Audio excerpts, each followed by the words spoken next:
Hi students, आज हम class 7 की इंग्लिश फर्स्ट चैप्टर का अध्ययन करेंगे।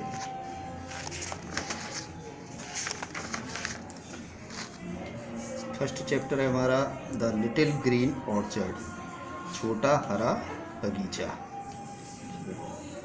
तो इसमें यहाँ से स्टार्ट करते हैं। Someone is always sitting there in the little green orchard. Someone यानी कोई बैठा है वहाँ हमेशा।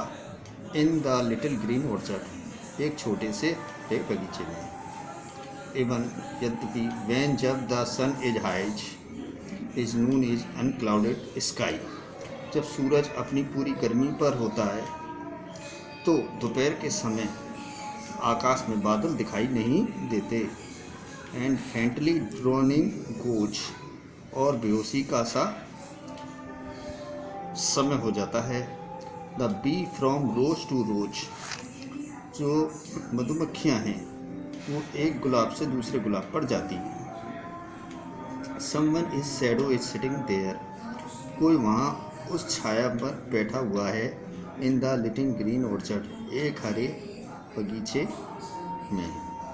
यस हाँ, when the twilight's falling softly, सांझ भी धीरे धीरे गिरने लगती है, या सांझ यानी संध्या काल समाप्त होने लगता है।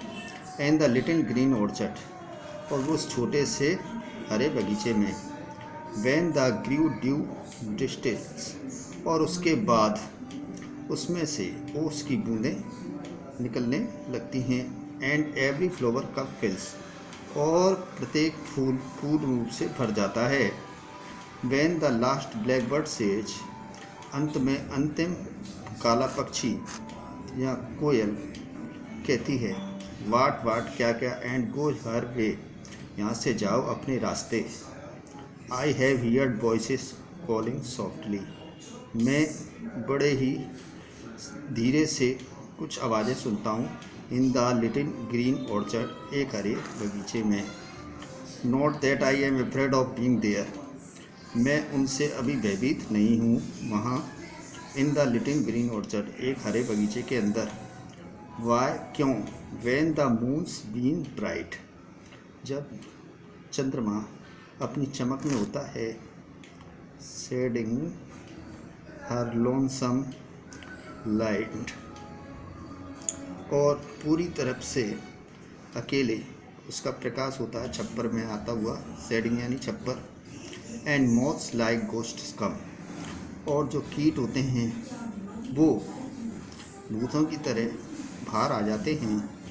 And the horn snail leave song, और उसके बाद जो घोंगे होते हैं वो अपने घर को छोड़ देते हैं। आई लव सेट देयर, मैं वहाँ आराम से बैठा हूँ। विस्पर एंड लिसनिंग देयर, और वहाँ फुसफुसाहट और को सुन रहा हूँ।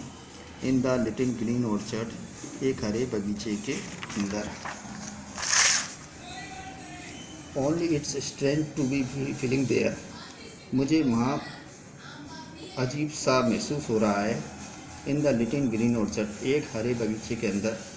वेदर यू पेंट और ड्रॉ, मौसम चलचित्र हो गया है। डिग गड्ढा, हैमर, चॉप और सॉ, और उसमें हथौड़े मार कर दिखाई दे रहे हैं ऐसा। When you are most alone, जब आप पूर्ण रूप से अकेले होते हो। All but the silence gone, तो आपके पीछे साइलेंस यानी शांति चलती है। Someone in watching and waiting there, कोई मुझे वहाँ देख रहा और मेरा इंतज़ार कर रहा है। In the little green orchard, एक हरे बगीचे के अंदर। अब हम क्वेश्चन आंसर करेंगे। ए, take the right option. The पहला है the mood of the little green orchard is, कि जो कवि है उसके दिमाग में ऐसा क्या था कि उसने लिटिल ग्रीन ऑर्चर्ड के बारे में लिखा। तो इसका पहला आंसर होगा one of peace and solitude, एक तो उसमें शांतपन था और उसमें एकांत भी था। दूसरा है the poet feels the presence of someone, यानी जो कवि था वो क्या महसूस करता रहा था वर्तमान में किसी एक के बारे में। ऑल द टाइम, जो इसमें ये सारे दिए गए हैं ए बी, ये ऑल द टाइम पूरे समय के बारे में बताया गया है। अगला है third, in the line when you are most alone, जब आप सबसे ज़्यादा अकेले होते हो। All but the silence one, तो शांति तुम्हारे पीछे चलती है। द पोएट मीन्स दैट, इसमें कवि का क्या मतलब है? इसका मतलब सी है someone appears in the silence, कि कोई तुम्हारा ध्यान में यानी शांति में प्रकट हो रहा है। अब भी ये फिल इन द ब्लैंक्स बनने, not that I am afraid of being there, ये आपको बुक में से ही फिल करने हैं। In the little green orchard, shading her lonesome light, only it's strange to be feeling there. इसके बाद हम यहाँ आते हैं fill in the whether you paint और ड्रॉ, डिग हैमर चॉप और सा। अब आता है answer the following question C section में। Why does the poet think the someone is always sitting there in the little green orchard, क्यों एक कवि ये सोचता है कि कोई माँ अकेला बैठा है in their the little green orchard, यानी उस हरे बगीचे के अंदर। तो इसका आंसर ये होगा ओनली इज स्ट्रेंज, मात्र एक अजनबी, टू बी फीलिंग, अजनबीपन उसको महसूस हो रहा है, there in the little green orchard, कि जब वो एक हरे बगीचे के अंदर बैठा हुआ है।